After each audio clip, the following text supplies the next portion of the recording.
Are you coming to the tree where they strung up a man? They say murder three. Strange things that happen here. How stranger would it be if we met at midnight in the hanging tree?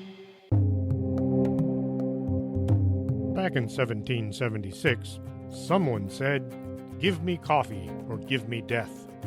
And if that's how you feel, you should be at the Organic Man Coffee Tribe. They make coffee the right way, one delicious cup at a time.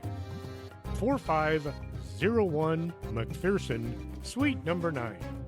Coffee, the stuff dreams are made of.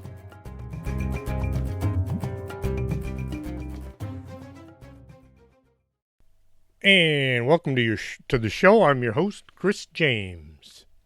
Tonight, we're going to be talking about Stargates. But first, I received an email that I simply had to share. It really surprised me. Here's what I found in my inbox. Hello, how's it going? Hope all is well. I have some cool information that might interest you. Your podcast, Strange Things with Chris James, has good performance in some rankings. Position 74 in the category Society and Culture in Ecuador. This data is provided by podstatus.com. Happy podcasting, Carlos from Podstatus. Now, I know I have some listeners in far and distant locations, but I had no idea I was doing so well in Ecuador. If you're listening from anywhere around the world, drop me a line and let me know if there's something you'd like to hear on the show. I am working on my next book. I was going to call it Paranormal South Texas. Then I started getting stories from all over the place. I'm changing the name to just Paranormal. If you have a story and would like to see it in print, send me as many details as you can. I'll make it readable and send you the draft, so you can see if I wrote what you said. Please, only stories you know are real.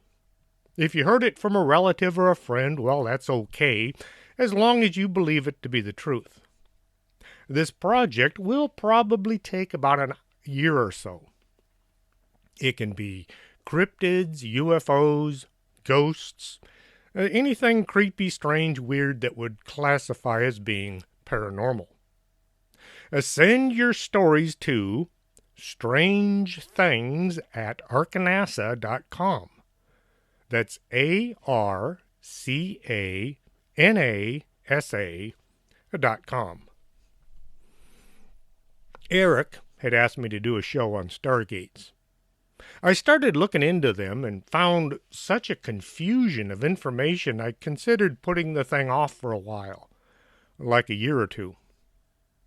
Having a movie called Stargates and a series called Stargates, as well as being parts of several games and numerous books, there's a lot of websites with tons of information that's all based on fantasy. Separating fact from fantasy can be a lot harder these days. Things I knew years ago are now listed as being different today. I have books that tell a far different story from what you'll find using search engines. The folks who think they know what we need to know have been busy. I would go farther into this, but the show's only an hour long, so I'll leave it right there, maybe do a show about it later. With all the knowledge on the planet at our fingertips, some people live their lives on Facebook. Just think how much we could advance our planet if all that time spent liking and giving smiley faces was put into thinking up ways to make the place better. Stargates, also called Astrea Porta, in ancient times as well as various other names across the universe, are a series of devices built by the ancients which create wormholes. allowing for near instantaneous transportation between two distant points in space. The names Stargates, wormholes, and portals are all kind of interchangeable. There are several other ways of saying the same thing. A wormhole, or Einstein-Rosen bridge, also known as an Einstein-Rosen wormhole, is a speculative structure linking disparate parts in the space-time and is based on a special solution of Einstein's field of equations. Almost said field of relativity. Einstein's field equations. A wormhole can be visualized as a tunnel with two ends at separate points in space-time, as in different locations or different points in time, or both. Wormholes are consistent with general theory of relativity by Einstein, but whether wormholes actually exist remains to be seen. Many scientists postulate that wormholes are merely projections of a fourth spatial dimension, analogous to how a two-dimensional being could experience only part of a three-dimensional object. You know, scientists like to talk like that, so those of us in the real world can't understand what they're talking about. A wormhole could connect extremely long distances, such as billion light years or more, as short distances such as a few meters, at different universes or different points in time. If you were to step into a wormhole, you might walk out into a different dimension or a different time, like time travel. The Stargates are often considered to be ancients' greatest creation, and thus the ancients are often referred to as the gate builders. The ancients placed stargates on thousands of worlds across several galaxies. They have long since reached ascension, but the network remains accessible to any with the knowledge on how it works, and continues to be a convenient form of travel for many races. Some races manage their ways of life around the gates, which became integral to the functioning of their culture. And now a lot of this is speculation. It could be just fantasy. The government would like us to believe this anyway. If Stargates were real, would any government ever tell us about them? I'm not talking about those folks we elect every so often and send them away to Washington to become millionaires taking huge handouts from special interest groups. No, I'm talking about the folks who run things from back offices and remote locations. Einstein said wormholes were very much possible. The first type of wormhole was discovered by Austrian physicist Ludwig Flamm. The discovery was published in 1916 paper, Comments on Einstein's Theory of Gravity. Flamm's wormholes were rediscovered by Albert Einstein and American-Israeli physicist Nathan Rosen in 1935. This is why this type of wormhole is often called the Einstein-Rosen bridge. If wormholes are possible, then so should the ability to use them for travel. Stepping into a wormhole in one location would be like stepping through a gate. Traveling from one star to another using this gate would equal using a stargate. Although stargates are present on many planets, most of the races which use them are relatively primitive and view the technology as divine in nature, as evidenced by such names as Ring of the Gods or Circle of Darkness. Any advanced technology would be viewed as being magic. If you were able to send a laptop computer back in time, say to the days of Greece and Rome, and it was already turned on and running, anyone finding it would think it was some form of magic. As long as the battery was charged, people would come from far and wide to see it. Once the battery was completely dead, and people would remember stories on how images could be seen on the flat screen. no one would be able to get the thing to work since electricity was a long time down the road and nobody would have a charger. Still, people would look upon the computer with reverence, and possibly build a shrine or a temple to it. If you could somehow send a charging device along with the computer, an entire religion might spring up around looking at a computer doing whatever was programmed for it to do. Of course, eventually the thing is going to crash because that's what computers do. People being people, someone will try to steal the computer or destroy it thinking it contains evil entities. My cat is trying to do something to my computer now. Maybe the cats are the evil entities that affect computers. Anyway, now if you have some enormous contraption that runs on energy found in nature, like the power of a star or a black hole, the device would continue functioning far and long as the power was there feeding it. With no one there to explain how the device works, people would begin to place it in the realm of the gods. The Stargate creates a stable artificial wormhole between itself and another Stargate, allowing near instantaneous travel from the dialing gate to the destination gate, but supposedly not vice versa. When a given address is inputted, the dialing gate connects to the receiving gate over the subspace link and quickly exchanges precise locational details, then establishes a stable wormhole between them. When activated, a Stargate produces a violent burst of energy known as an unstable vortex. This is due to the large amount of energy needed to form a stable wormhole, while keeping one open is much less power intensive. The entrance to the wormhole might just be a kind of a black hole. The edge of a black hole is known as the event horizon. This event will destroy any matter it comes in contact with. However, if the event horizon is blocked to within a few microns, the vortex will be suppressed. At least that's what the folks are saying. The event horizon is not referring to the movie, which was great. In astrophysics, an event horizon is a boundary beyond which events cannot affect an observer. The term was coined by Wolfgang Rindler. In other words, something going on one side of the event horizon cannot be viewed on the other side. In 1784, John Michell proposed that in near-compact massive objects, gravity can be strong enough that even light cannot escape.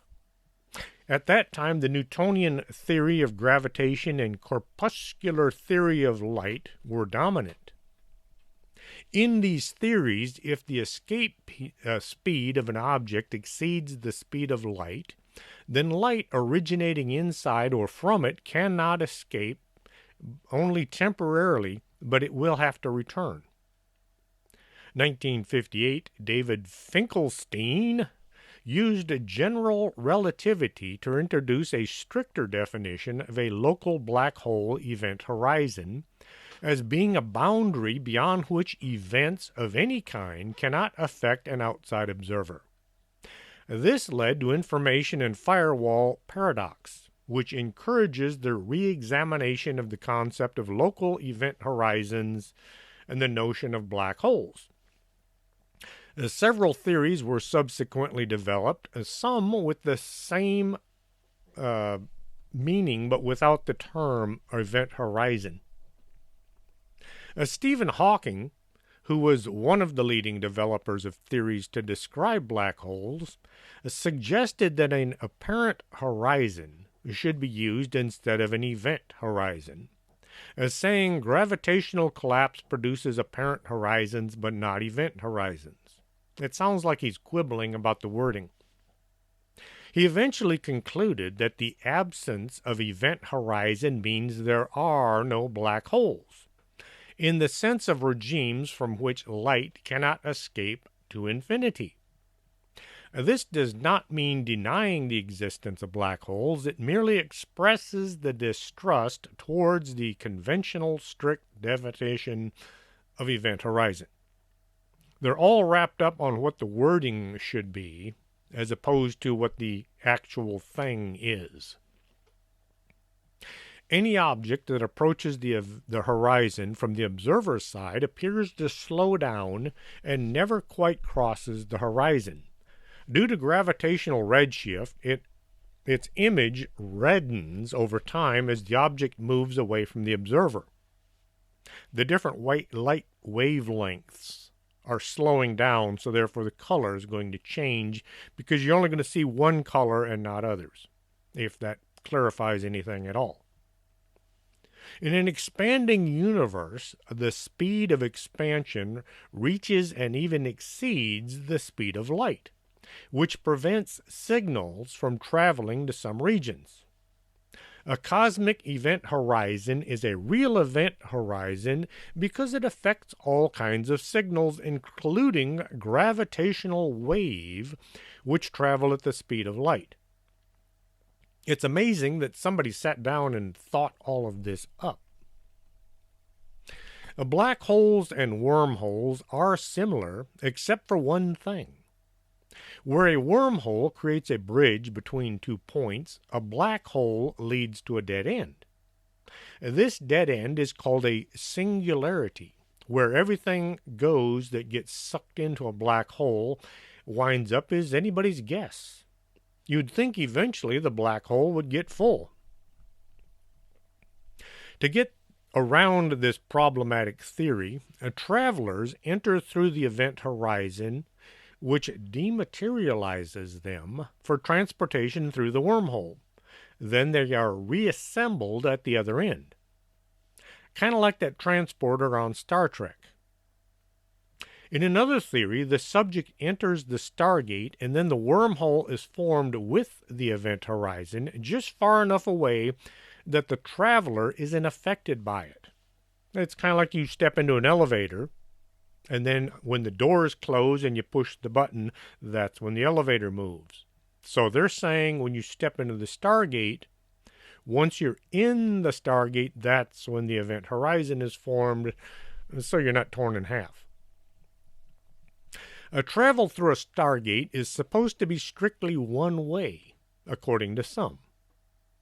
The dialing gate to the receiving gate. This is not a limitation of the wormhole, but the technology. Wormholes will transmit anything that enter them, but no solid matter could survive the process. Thus, each gate in the pair takes on a specific role. The dialing gate converts the traveler into its most basic components, subatomic particles. My cat keeps jumping up on my desk trying to play with the computer, so I'm busy watching her and not thinking about what I'm saying. Okay, subatomic particles, and transmit them, while the receiving gate reassembles the transmitted matter back into the original form. Doing the reverse is supposed to be fatal for the traveler, with the dialing gate deconstructing the object upon arrival, converting it into energy, which must, much like the process of ascension. It was originally stated that the traveler would be very cold and covered with some frost when arriving through another gate. It is unknown what would happen if somebody entered the dialing Stargate through the back, the opposite side, rather than through the front. Like I said, a lot of this information was hard to read because the people that put it out, I don't know, they were making it up or what. Some of it I believe, and some of it I find just a little far-fetched. Make your own decisions as to what to believe. There are folks out there who believe the Titanic was just a movie. They have little or no concept of it being an actual event from the past. There are also folks out there who believe the Bell Witch Project was a real event. I'm not talking about the witch in Tennessee, but the 3 kids on the big screen. It's funny what some people will believe and what some people won't believe. The dialing gate or sending gate has to somehow connect to the receiving gate. How you would know or figure out where the traveler was going is beyond me. More than likely, the dialing gate operator would turn it on and the traveler would step through, being as surprised as can be when they arrive at the other end. It would be kind of like on Star Trek. They step into the transporter and they flip a coin as to where they're going to come out. Nothing can come back from the receiving gate, so no one at the beginning would know if the traveler even arrived alive. There just might be some huge man-eating creature sitting at the exit point feeding on anybody who pops out. That would make a very short travel. Never having seen an actual Stargate, I can say for sure what they might look like. I can only go by what I've read. Stargates are big round devices that look like a donut stood on edge. There's a front and a back. You want to be sure to use the correct entrance. It is only theorized that going through the wrong way is deadly. This just might be how you get back from the original jumping off point. There are many types of wormholes that just might be usable for travel. There are traversible wormholes. This is a type of wormhole where human beings could travel through the space-time bridge multiple times, in both directions, without coming to any harm. Exotic matter would be required for this type of wormhole to remain stable and open, as the exotic matter will resist the wormhole's natural tendency to instantaneously contract. Wormholes come and go in a short period of time. You wouldn't want to step into a wormhole just seconds before it vanishes. There are also Schwarzschild wormholes. These are only traversable in one direction and is an example of an Einstein-Rosen bridge. After being compacted to an incredible and finite density at the singularity, you would perform the same process in reverse at the mouth of the other black hole. The Stargate within a galaxy are supposed to be linked to each other in a network, usually by means of the Dial Home Device, or DHD for short. This network automatically compensates for stellar drift, allowing every gate with a functioning DHD to properly connect to other gates. See, as the Earth is rotating, it's also traveling around the Sun. The Sun is also traveling around the center of the galaxy. So, from day to day, every Stargate in the entire universe is going to be in just slightly different position. Over a course of years, they're going to be really far apart. So, each Stargate that has the DHD has to be able to figure out where all the other Stargates are. That's the simple explanation, without all the big scientific words. In the absence of this, the gate will either fail to connect entirely or roughly eject the passenger due to an unexpected deviation in the position of the gate. No one said whether or not this ejection would take place at a starting gate, the receiving gate, or some distant planet, maybe in the middle of space. You step through the Stargate and bang, all of a sudden you're in the middle of nowhere trying to breathe. I wonder, would you freeze to death before you died from the lack of oxygen? I picture traveling through a Stargate to be like passing through a huge slide at a water park that may or may not end in the water.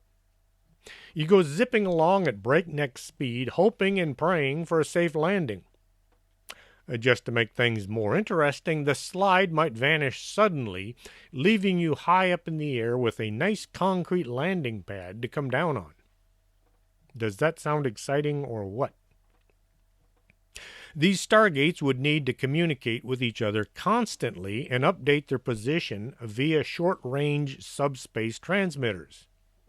This would imply there being a two-way connection, since the position would need to be updated at both ends of the wormhole. To have such an advanced system put in place thousands of years ago, the ancients must have been well beyond anything we have in place today. Our best scientists say they can't even get back to the moon right now due to the math being too difficult.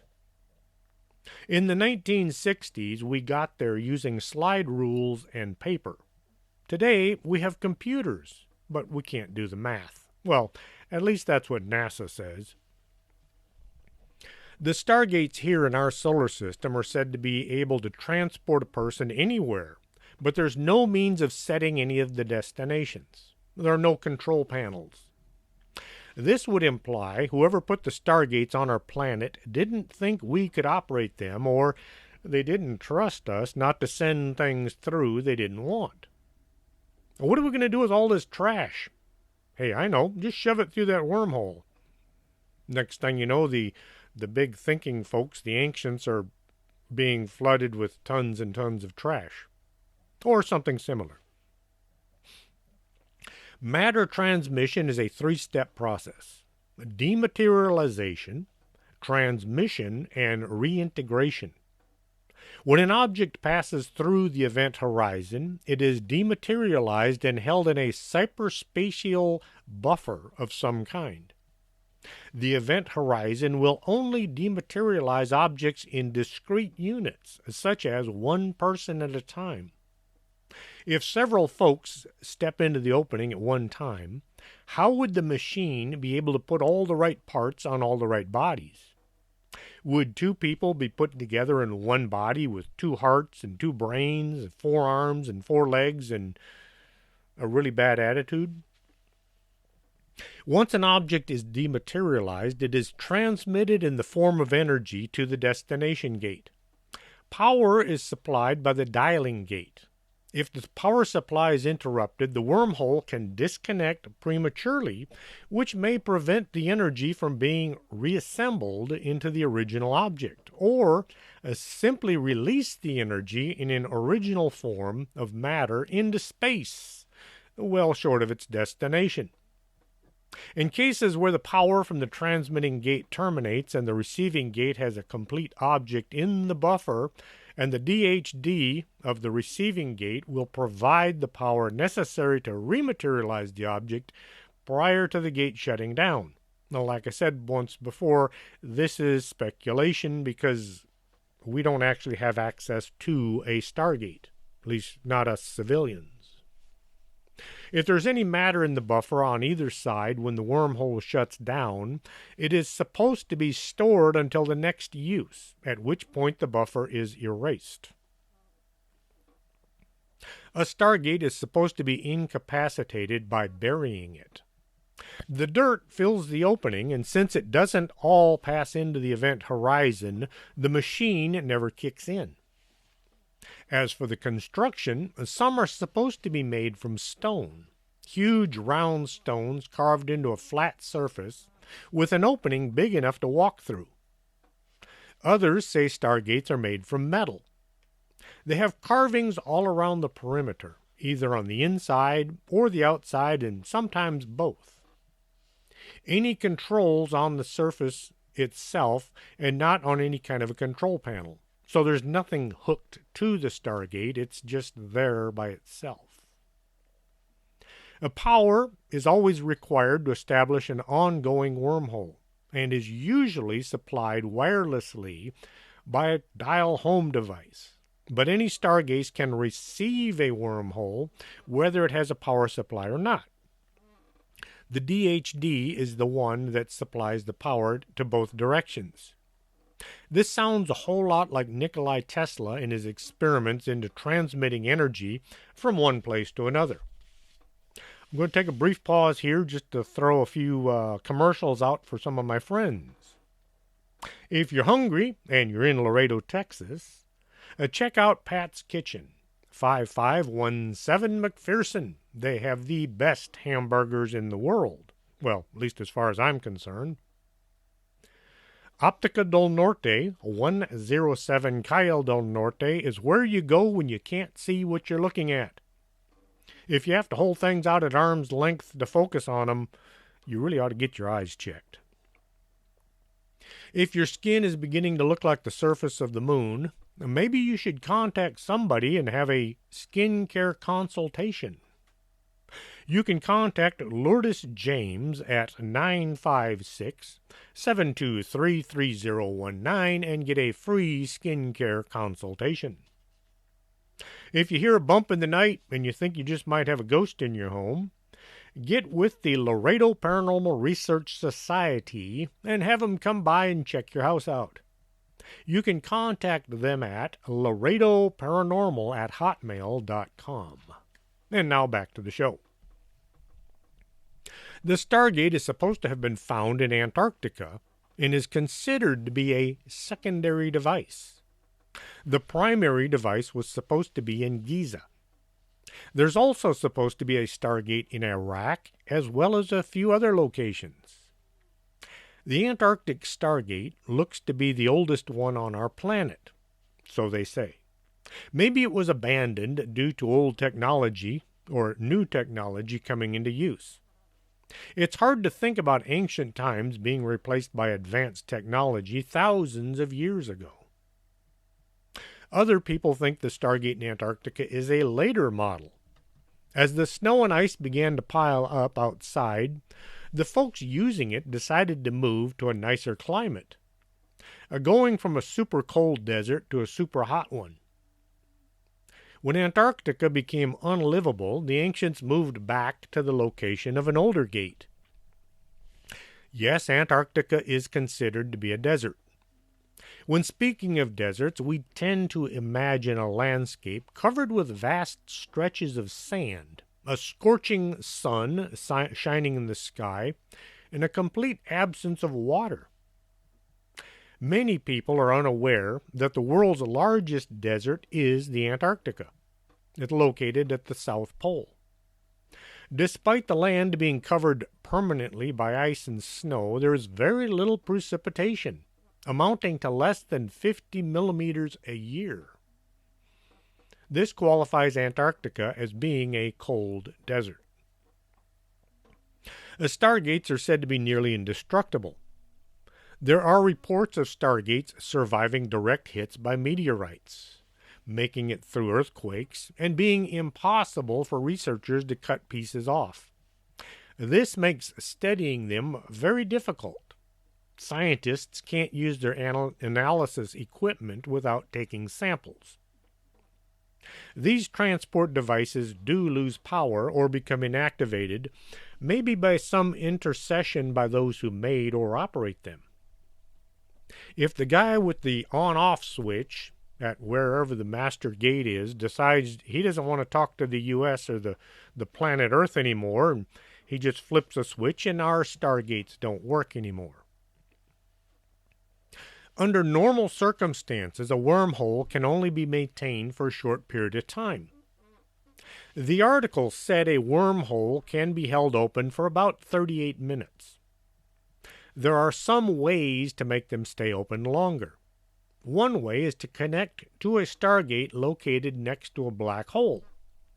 The power would come from the other gate, which is being held open at a slower rate of time. Since the time at the far end of the wormhole is slower, the gate might be held open for a day or two, depending on the time differences. There just might be a nasty side effect for holding a Stargate and a wormhole open for too long. The excessive amount of power being sent into the local gate could cause it to implode, then being sucked into itself and all the parts being sent to the other gate. Seeing as the gates are made from such invincible material, this could have a bad effect at the other end of the wormhole.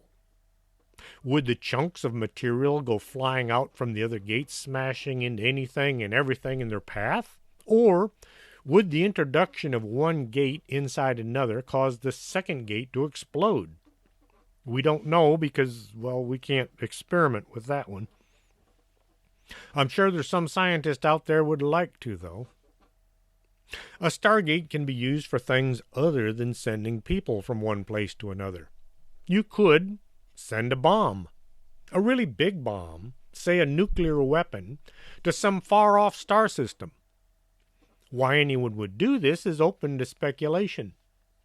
Maybe the sender is a sociopath intent on killing, just for the simple joy of controlling other people's fates. Any war requires some response would have to have taken a long time to develop. You don't just wake up one morning and say, I'm going to blow those people up because I don't like them. It usually doesn't happen that way. Should such a war occur, the folks at the far end of the wormhole could foil the plan by laying their gate on its side and then filling it with dirt. In movies and books, the Stargate is almost described as being a round opening into the structure set upright away from any other structures. There are a few Stargates that don't follow the accepted image. Not far from Lake Titicaca is one of the most well-known and widely suspected portals to another world. It's known as the Gate of the Gods and is an ancient site discovered in 1996 by a local tour guide, Jose Luis Delgado Mamani. And according to lore, the massive stone door was a portal through which heroes of the past entered to join their gods in their next life. The stories also have it that a few of these heroes were able to return through the same door, accompanied by their holy gods, to inspect the world they had left behind.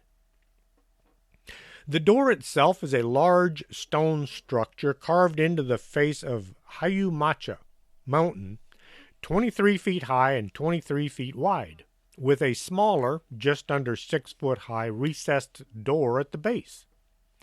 Since this site is now protected by the Peruvian government as an ancient archaeological site, there have not been any recent diggings at the location. The gate or doorway only goes into the stone a foot or so.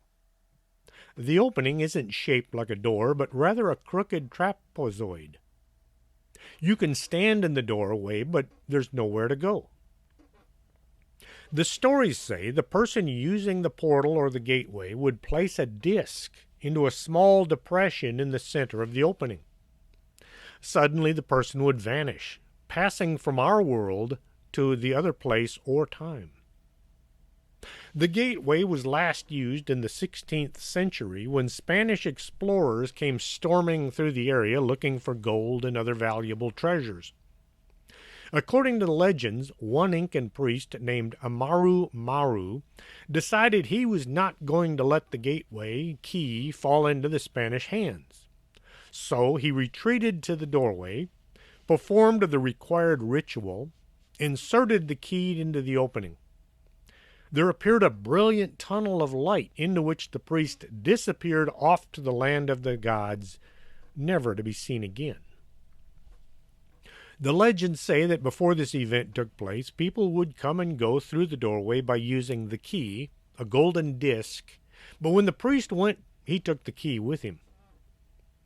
No longer possessing the key, no one could utilize the gateway, so it sat there for years unused and uninvestigated. In 1996, the tour guide, Jose Luis, stumbled upon the remote long-lost ruins completely by accident. He did say that he had been dreaming about the gateway for years, but he didn't think anything about it until he found the structure and could see that it actually matched what he'd been dreaming about. He said in his dreams the gate would open as a sparkling blue tunnel that went back into the mountain. Also in South America is the Gate of the Sun, located within the ancient ruins of the city of Tiwanaku in Bolivia, which was once the capital of a great empire that stretched from Bolivia all the way to Peru and Chile. The city is steeped in ancient lore, with the original inhabitants believing that the sun god, Viracocha, had chosen this location to create the human race, and it was said that he used this gate to travel from one dimension or world to the other. The gate itself is an arch carved from a single massive block of stone, which has etchings on it that show various strange winged figures with curled up tails, and they appear to be wearing helmets. The carving of the sun god himself has beams of life emanating from behind him as he's holding two staffs. The gateway is said to have perhaps opened between distant lands or worlds, but that it was damaged in some unspecified catastrophe, and sure enough, when it was discovered by outsiders in 1800, the archway was found to be laying on its side with a huge crack across the top right portion. It is unknown how this happened, but it certainly seems in keeping with the legend that it was destroyed and rendered inoperative in some event. Since the true purpose of the mysterious stone archway and the source of this damage is unknown, it is possible that at one time this was a Stargate. Interestingly, the Gate of the Sun is thought to lie along the same grid line as the Gate of Hawu-Macha, and the two undeniably resemble each other somewhat. Were the two connected somehow, or even fashioned by the same mysterious, inscrutable builders? When the Incan priest Amaru Maru stepped into the portal, did he suddenly appear at the Gate of the Sun? Not wanting the Spanish conquistadors to follow, maybe he did something to cause the gateway to close by tipping the stone over. He may have only wanted to close the gate by laying it down and filling it with dirt, but in the process, maybe he accidentally destroyed it. Maybe he did it on purpose. In 2007, 40 feet below the surface of Lake Michigan, Professor Mark Hawley and his colleague Brian Abbott came across a stone formation while using sonar equipment to track shipwrecks. In addition to the familiar Stonehenge-like construction, the underwater archaeologist also discovered a boulder on which appeared to be a carving of a mastodon, a creature believed to have existed for about 10,000 years ago, which happens to coincide with the time when humans and mastodons most likely populated the Midwest. While most scientists believe this to be a petroglyph, some remain convinced that this could be an ancient prehistoric portal leading to another world. Currently in question is whether or not the massive stone came to rest there before or after the existence of the lake, and determining the authenticity of the mastodon petroglyph could give us an answer. There are many places in the American Southwest that seem to offer some things a little beyond the ordinary. None are quite as interesting as Sedona, Arizona, where the air and the geology lend itself to feeling naturally spiritually charged. It's difficult to argue. Beautiful pillars of red rock buttes and a scent of pine, vortexes of energy, and what is known as the doorway of the gods. Now, this is a different doorway from the one near Titicaca. It brings a unique feeling to the place that differs from the surrounding countryside. According to local legend, tunnels and gateways lead to other worlds exist all over Sedona. Star people are purported to have entered and exited through the portals. The doorway itself is a large archway of red rock at the top of the mountain. Some say they've seen blue light emanating from it, and there are even accounts of strange sounds like bells or thunder surrounding the rocks on days even when the sky is clear and there's nothing to make the sound. The vortexes are also attributed with unique capabilities. Formed from energy similar to that found in the human body, the shift in energy can be felt as a subtle vibration, bringing those who experience it a sense of calm and rejuvenation as the outward pulses align with those that naturally occur in the human body. Many have noted feeling these subtle fluctuations in frequency in the area, although conclusive scientific testing or investigation hasn't confirmed anything yet. No guy in a white lab coat has gone down there, looked around, and told us what's going on, so therefore it can't be real. Another Stargate is said to exist in the mountains of southeastern Arizona. 1956, treasure hunters Rob and Chuck Quinn came to an area on a mission to find gold and lost Spanish treasure. The two treasure hunters had some inexplicable experiences while searching the area. At night, they would see lights floating around in the sky. These lights were silent, so they couldn't have been helicopters or planes, and they moved in a way that no aircraft could possibly have done. During their treasure hunt, they stumbled across a strange stone archway standing in the middle of nowhere. It was 7 feet high and 5 feet wide, and it possessed columns of andesite that were 15 inches across. The archway was oddly standing amongst scattered, broken geodes. Their contents glittered in the sunlight. As curious as this was, they had treasure to find, so they simply made a note of the location and then continued on their way. When they later mentioned the archway to others, a local Indian guide, known only as John, knew what it was. He had quite a few things to say about it.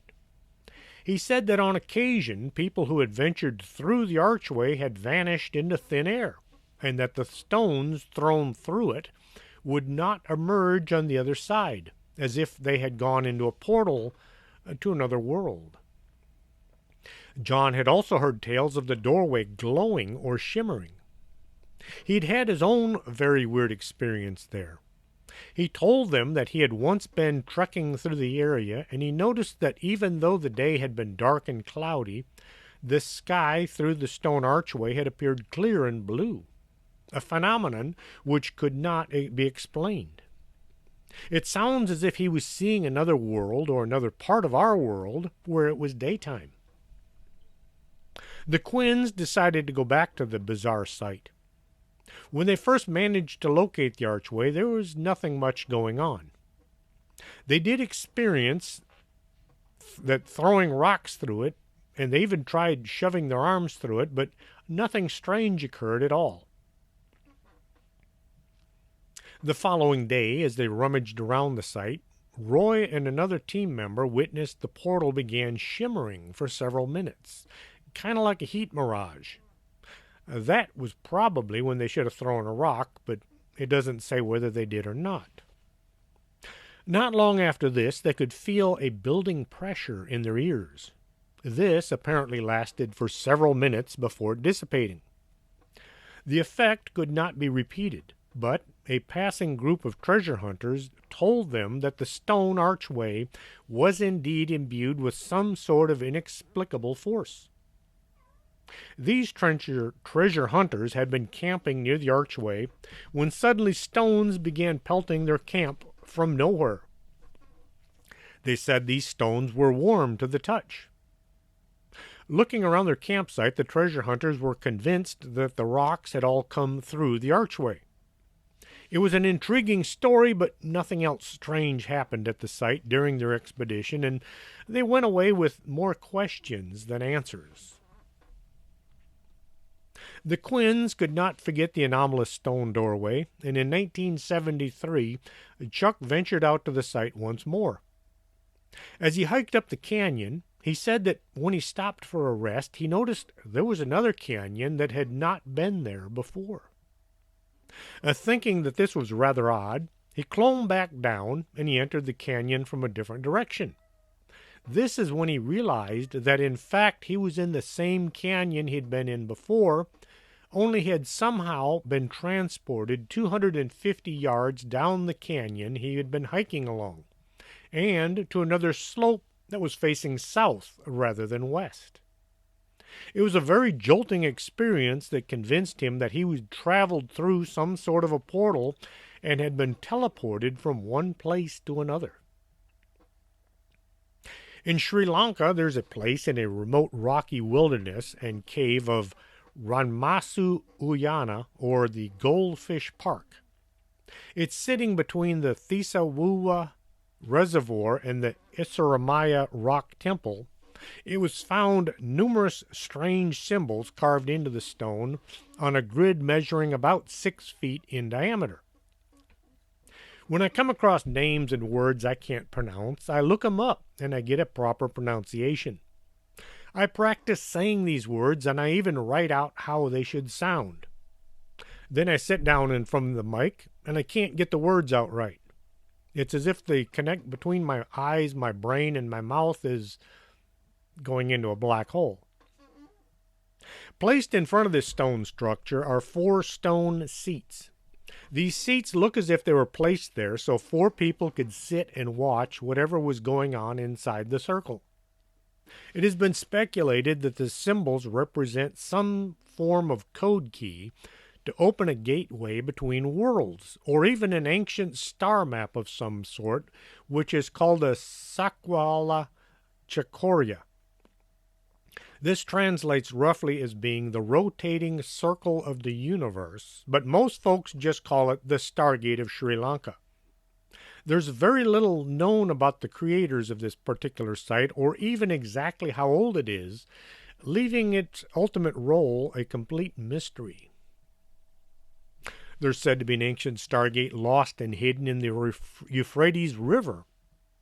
According to researcher Elizabeth Vey, who had written several books on ancient Stargates, this portal is buried under the ruins and remains of the Mesopotamian city of Eridu, which has remained utterly lost to us. This Stargate is claimed to be connected to Sumerian gods and kings, which they believe regularly used such portals to travel around the universe. She even claims that Lost Stargate is mentioned in the Bible in chapter 9 of the book of Revelations, which says, "Then the 5th angel sounded his trumpet, and I saw a star that had fallen from the heavens to the earth, and it was given the key to the pit of the abyss. The star opened the pit of the abyss, and smoke rose out of it like the smoke of a great furnace. And the sun and the air were darkened by the smoke from the pit, and out of the smoke locusts descended on the earth." Vey is convinced that this mentioning of the abyss is referring to the Stargate, which in this particular case seems to lead to some place not very nice. Whether this passage is actually talking about portals or not, the idea of Sumerian Stargates is somewhat supported by the occasional strange discoveries of depictions of Sumerian gods or kings using such devices. One is the seal with a god appearing on a stairway surrounded by what appears to be water.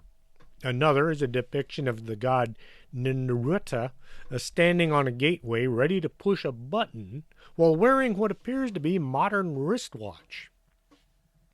Ancient Sumeria is often claimed to have had some of the most ancient of the Stargates, and were said to be portals used by entities from another world to travel between this planet and Nibiru.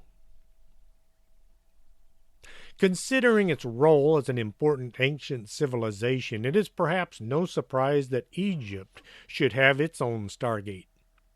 Perhaps the most well-known of these is the site called Abu Gharab, located at the Abu Sir Pyramids and just about 20-minute drive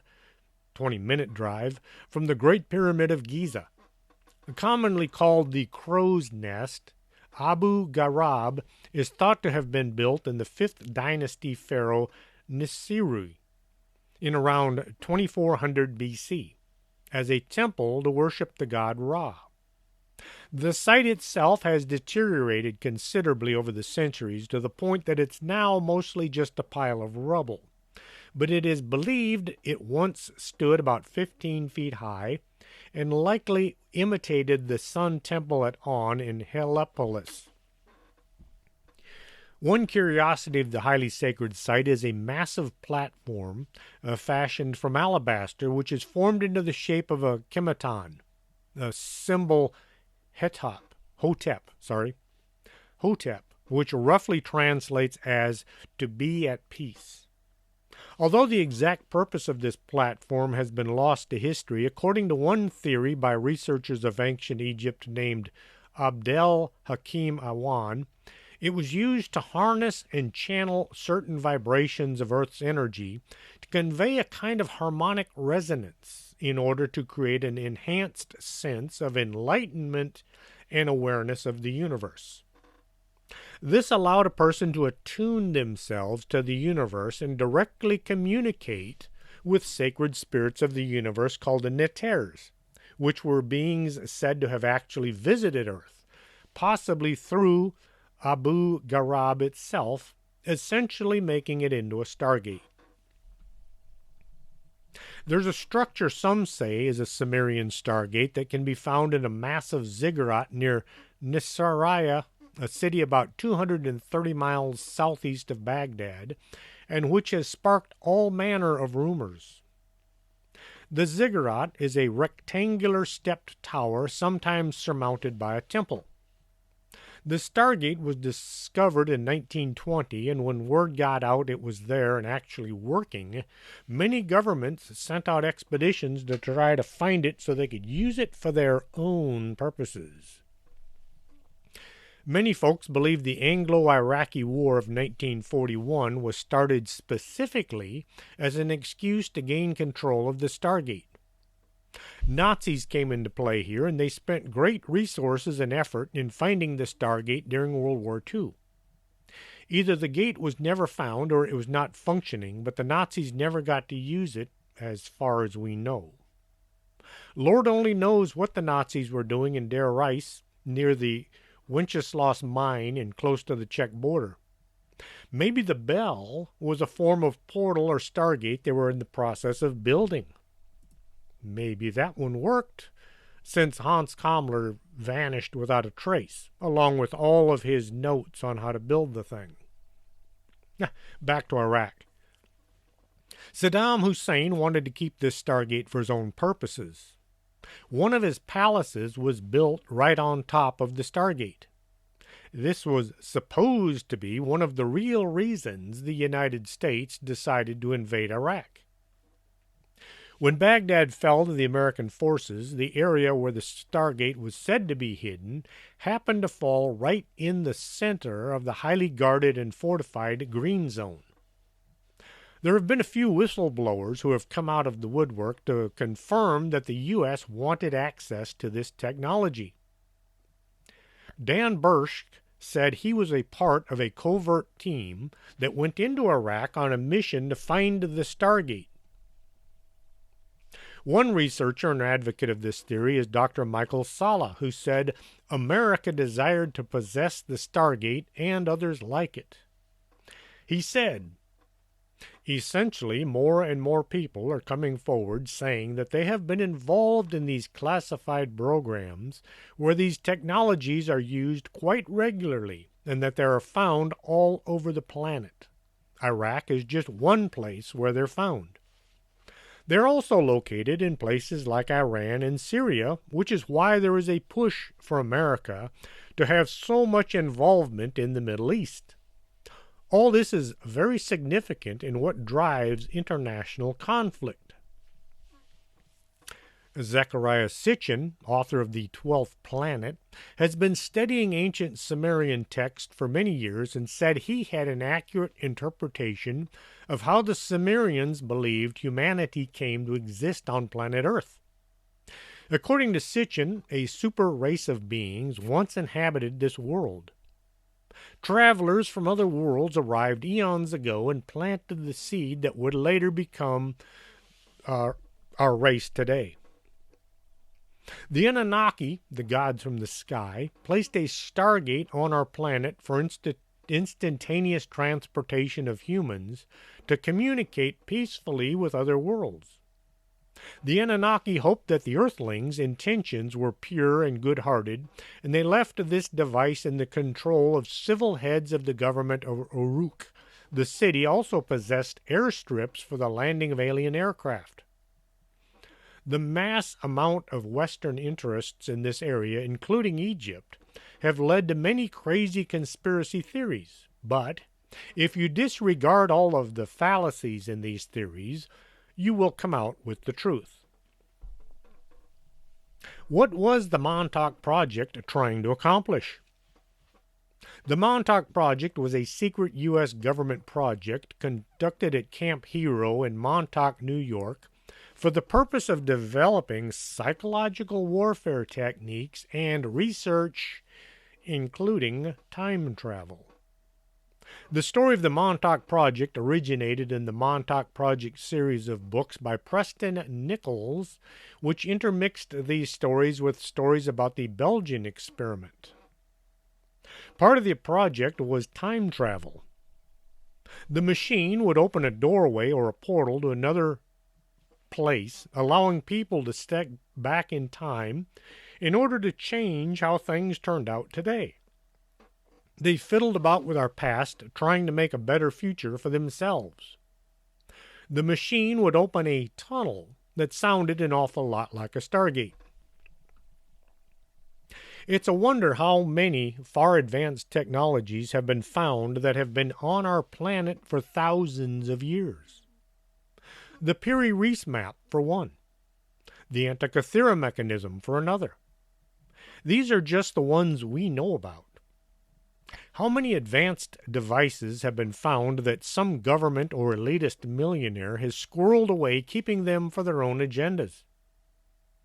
I've looked at those dioramas in museums that show how 2 or 3 men built the Great Pyramid of Giza using a skinny little beam and some ropes.